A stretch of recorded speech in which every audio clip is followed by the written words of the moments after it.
good afternoon, good evening, good whenever it is. Hope you're doing alright out there, VC. Seeking a Thread, back with another episode here. Hope everyone's okay out there and trying not to read too much news and play records. That's what we gotta do.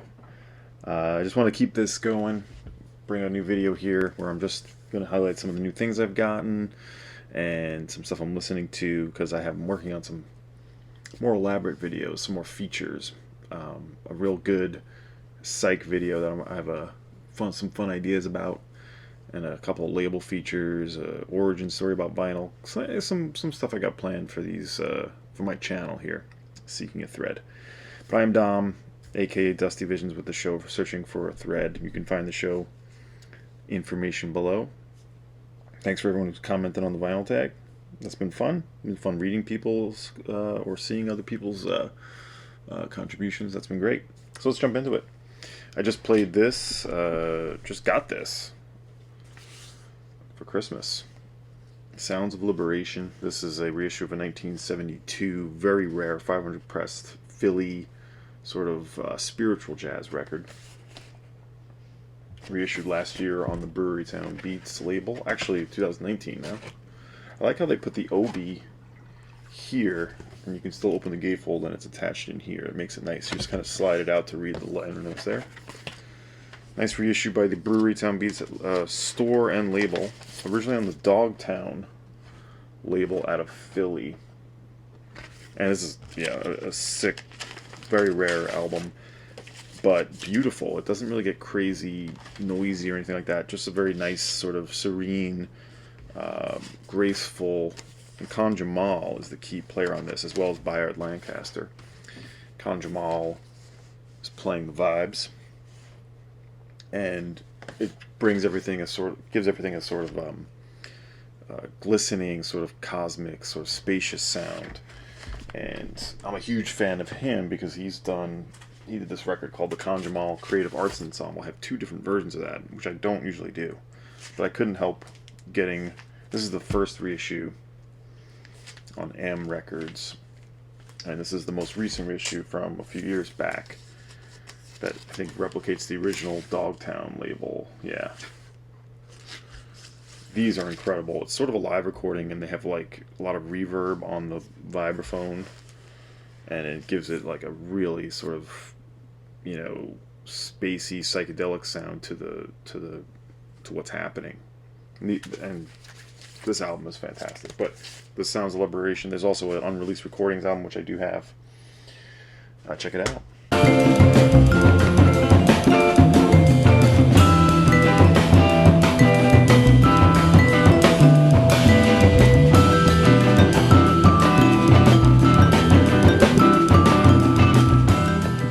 Got this recently too, the second Comus album. Yes, I have First Utterance. It's insane.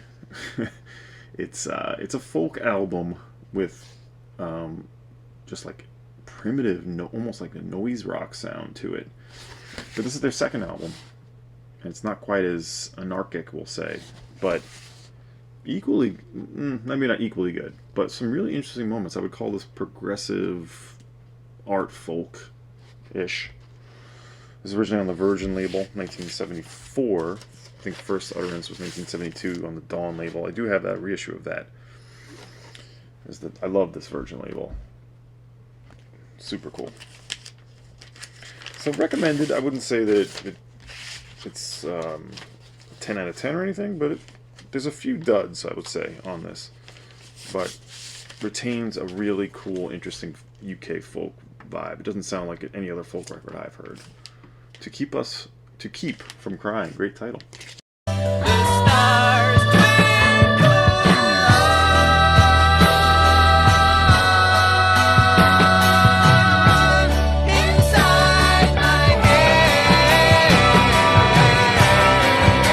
Alright, so I was home visiting my family around Christmas, a very small visit, very quick, and I stopped into a store in Long Island, Limbrook, called Needle and Groove. Hadn't heard about it, but it looked at some of the pictures from the shop, and it looked like a shop that would be my kind of place.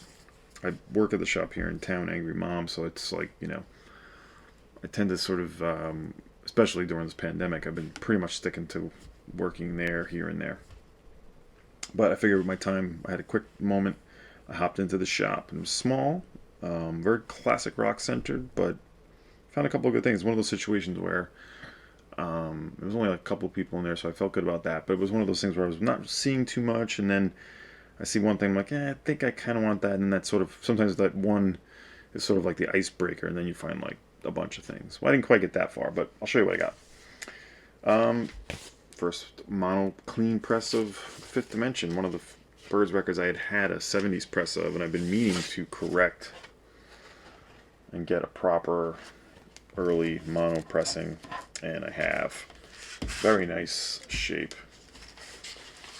And I hadn't listened to it in a long time. And this is so good, man. It's such a premier, I'm gonna say, folk record, folk rock, and that early taste of psychedelia in there, and 8 Miles High, and I love Wild Mountain Time, and it's just a fantastic record. Mr. Spaceman is on here, but obviously 8 Miles High is the real,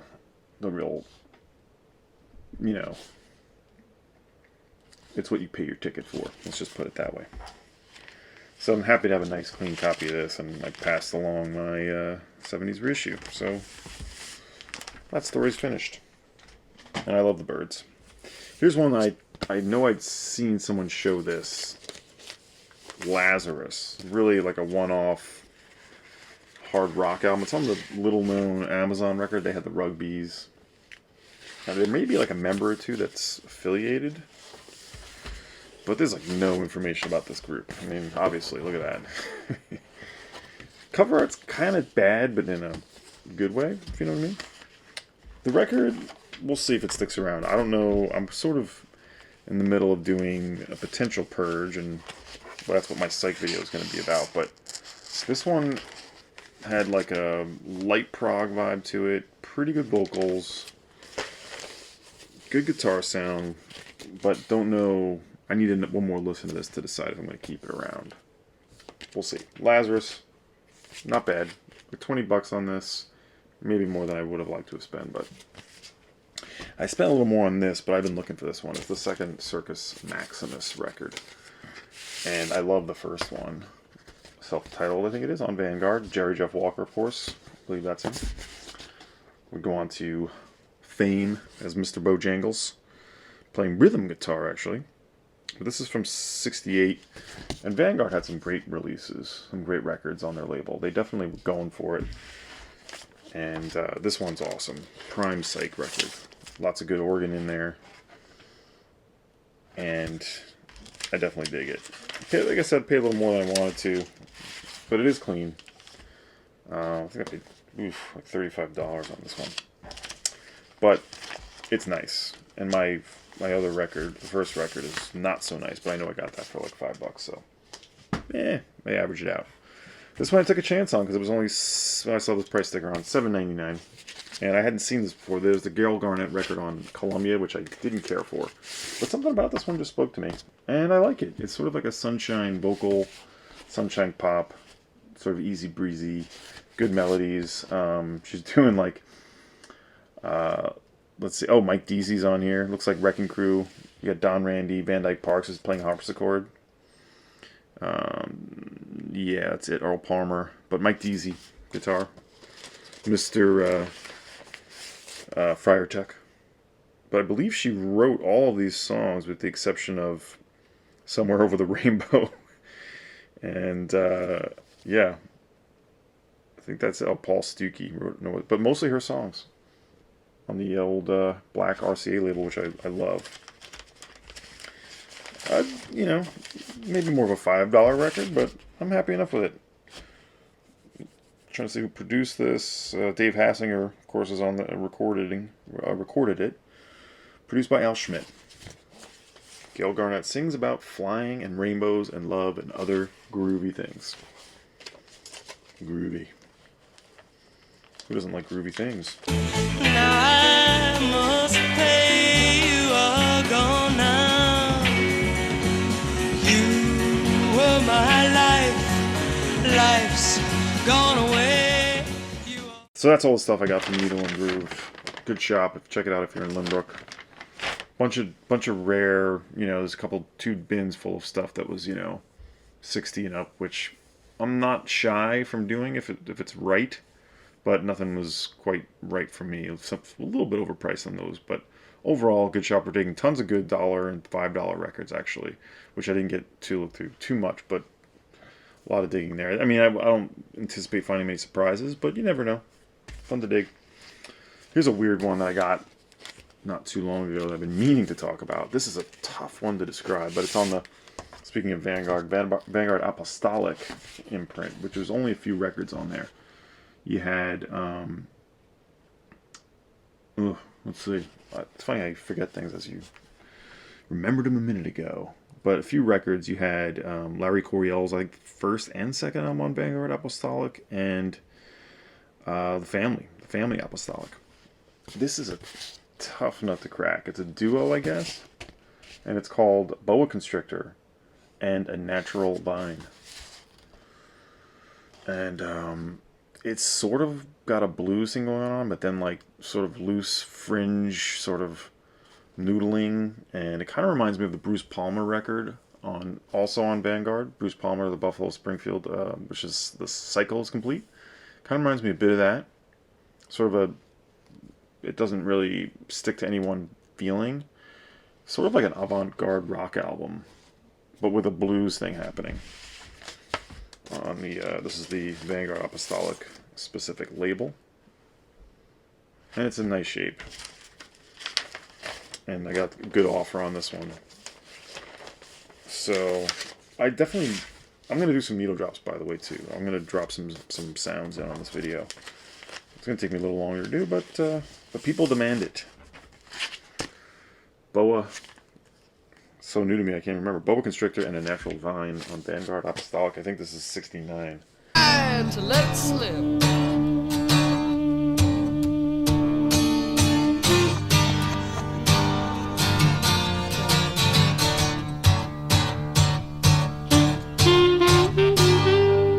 Here's one that's a local for me. This is Bill Jerpi, or I think it's Yerpa. Now, he had a few semi-relatively known singles for Columbia. Here we go. And he, I believe, is out of the Utica area, which is where my wife is from. Only 2 hours from here in Ithaca.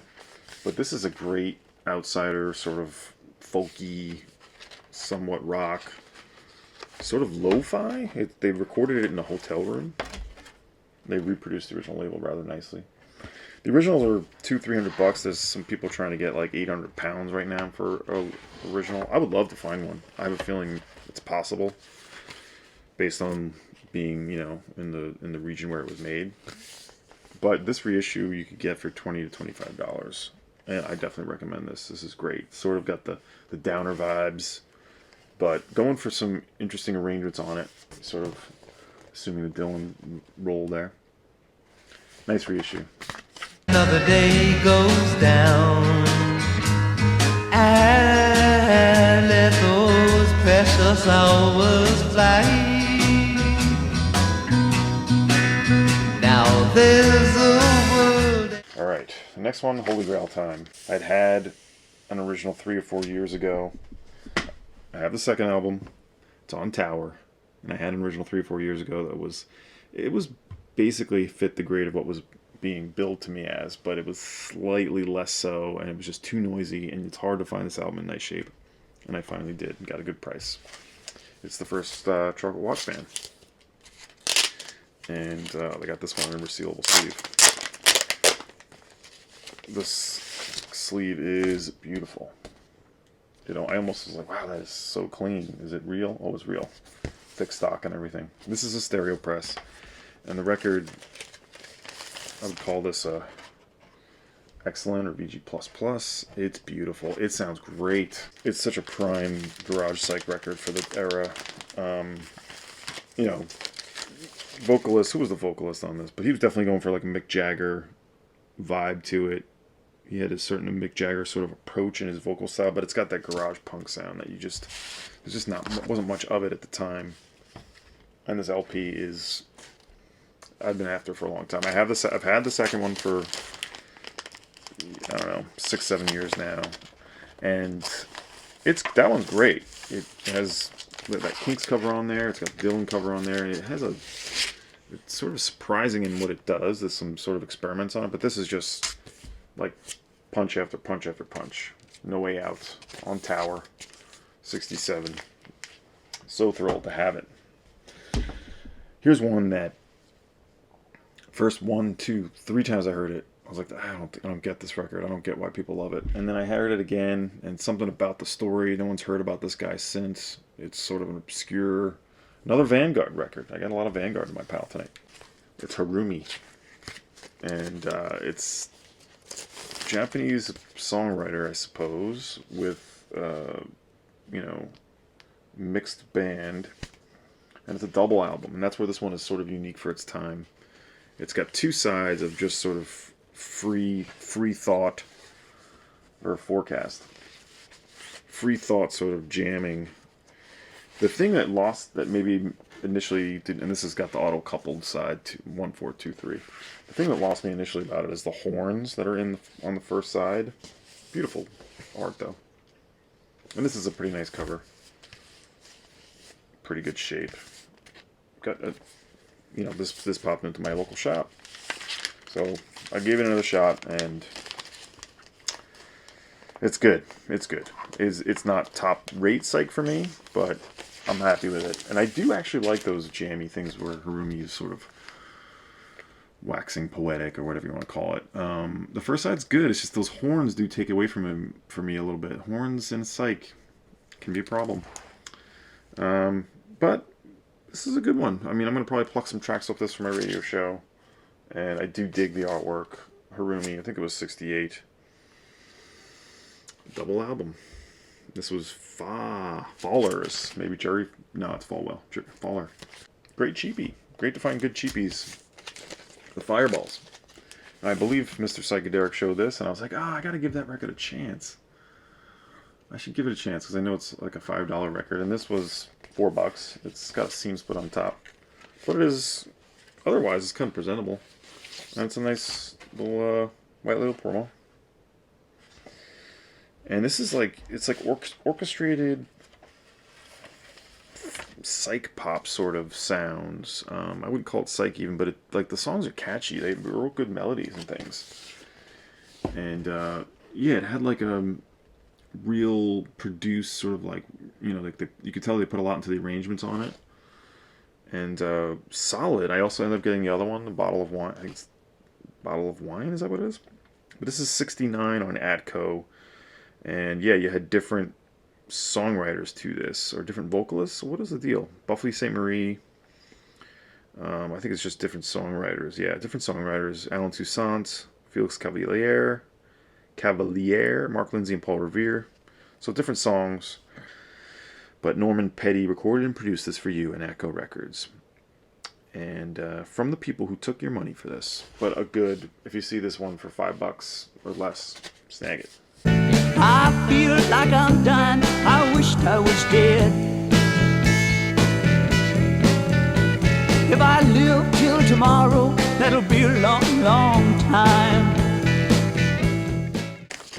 I've been meaning to take the plunge into the world of Swans. Now, I like Swans. I've listened to their records and things, but I just haven't been buying the records because there's so many. But I particularly love their early... Well, the new stuff is great too. It's bombastic. It's like... It knocks your socks off. It blows your ears back. But I love their early work, and I went out for scored their first record, EP. This is on the Labor record. Labor label. Before they were on Glenn Branca's neutral label for Filth, which I do have too. Got the nice insert. And this is like noise punk or no wave, really. Jira. They're like, it's got like that those dubby bass lines, which I love. The New York scene at the time. This is 45 RPM. They were doing that almost dubs punk influenced sound. The bass is very present in those records, and it's like their primitive sounds. Like the guitar is super tinny and thin and like shrapnel-like, but the rhythm section is just what drives those things, and I love it. And this is of that style. Filth is great too. This, I think, is my favorite from what I've heard of Swans, and I've heard some of the recent records and pieces, To Be Kind and The Seer. I've heard those, and those are like a different thing. But this is great. 4 or 5 tracks.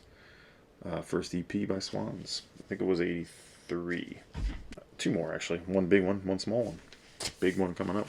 This is the Kingsbury Manx. This is their first album. I've always liked this band, but I've been coming back to them recently. They're sort of an indie band that time forgot, out of the mid to late 90s, I believe, out of North Carolina. And this is their first album. You know, if you like Wilco, but more like Caliphone, really beautiful, almost slowcore arrangements, but sort of like with an Americana feel to it.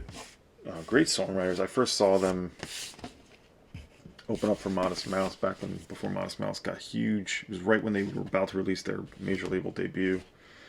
This is from '99, and this is on Overcoat out of Chicago, the label, but I think they were from North Carolina. This was recorded in Chicago in any case. But I saw them open up, and I was just transfixed by what they were doing on stage. It was kind of like a simple sound, but they just knew how to play their instruments, knew how to make them sound good. And from that, I didn't like get into them right there. I just kind of kept them on my mind, and then maybe found a used CD or 2. And then over the years, I've been slowly picking up the records as I see them. They're not expensive. Well, this one, the first one, was make a little more, not really, but you can find some of the more recent ones for $10 and under. 15, 20. It's one of those things where like you just have to wait for it. If you don't happen to find it in a shop, if you have it in a want list, that eventually it'll pop up. But like maybe there's all European sellers at the moment. Just gotta wait on it. Great band. I recommend this one and Let Me Down, or Let You Down. Let Me Down. That's from 2001. And the one that's also on Yep Rock. I'm forgetting the name of that. I recommend those. And I think Aztec Discipline is the other one I have. All good though. Great sound. Just where there's no one there to lean on. No one could have seen this coming. Tight lips without the humming. So the last thing I have is a box set. It technically came out right at the end of the year, although I just finally got it. I pre-ordered it, and I've been after these records for a long time, and they're all in the box. And it's more folk out of the UK, and it's the band Trees. Now this is their 2 albums, originally recorded for Columbia in the UK only, I think it is, or CBS in the UK, and a double album of rarities, outtakes, B-sides, all that stuff. A couple of newer versions of songs that they made when they got back together. Now these were previously reissued by Sunbeam, and if you know anything about Sunbeam, they always do great work, but they always go out of print, so if you miss them, they're kind of done, and those are like $60, $70 records shipping from the UK. So I bought the CDs. I have the CDs of the 2 albums, The Garden of Jane Delany and On the Shore, which is the masterpiece. And I was like, I've been waiting for those records. I'm like, at some point I got to pop for, I don't want to pay that much for reissues. I hate doing that. So this just got reissued, and hopefully you can still get it. It's on the Earth label. I kept the hype sticker on and opened it here. I think you can still get it, but... So this is in the Fairport Convention vein. They sort of stem from that folk rock sound. Not so much acid folk at all, but the guitar sound is definitely where they get far out and they stretch out a bit. And beautiful vocals. If you like Sandy Denny, of course. If you like Trader Horn. If you like that sort of, you know, pretty, beautiful woman-led vocal sound. She's great. This is the rarities comp. It's a double LP of rarities, and these are the 2 albums, single LPs. This is the Garden of Jane Delany. I think it was first Delany, and this is my favorite though. Creepy cover. I don't know what's going on in the back there, but this is On the Shore, and this is the one I've listened to the most. You have Murdoch. I love Little Sadie. Why the Iron is Hot. I'll play some of these, but it sounds really good. I don't know if this was cut analog or anything like that, master tapes or not. It does come with a nice book. I got to do some more research, but it sounded great. And originally from 71 and 70. Yeah, so Garden of Jane Delany is the first. This is awesome too. Celia Humphreys is the vocalist, and the rest of the members I don't really know. I don't know that they did much else after. But these are beautiful cosmic folk rock albums. I highly recommend them. If you can't still find this, I recommend On the Shore the most. It's stunning stuff. I'm so glad to finally get these. I've only heard the 2 albums so far, which I've heard many times. Haven't gotten into the rarities yet, so I'll do that next. And that's everything I got. Thank you for listening to me ramble on about records. That's what we like to do. It's a good escape, isn't it? Check out my link for my radio show, and more videos to come. I'm trying to do these, like I said, I'm working on this great psych video that's going to be sort of a ABCs of psych and my sort of my multiple point system for like where I, not really system, but all of my points of what makes me want to go for a specific psych record or not. So check that out. Look out for that. Thanks, VC. Hope you're doing good again. And this is Dom saying goodbye.